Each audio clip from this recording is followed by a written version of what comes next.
click on the Gallery button and select the image.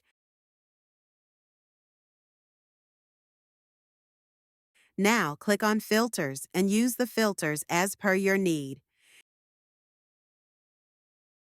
You can check the work of some filters in the video.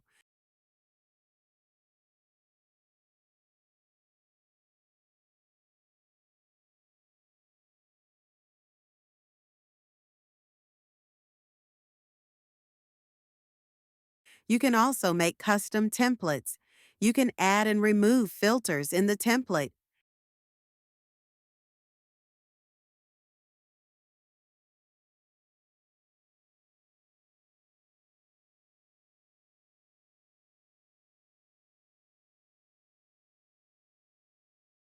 Click Save to save the template. Name the template and click OK. Click on Macro and select the template and click Run.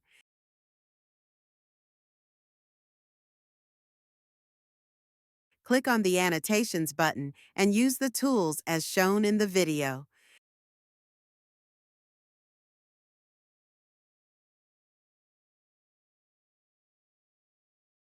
The annotations does not close when others are opened.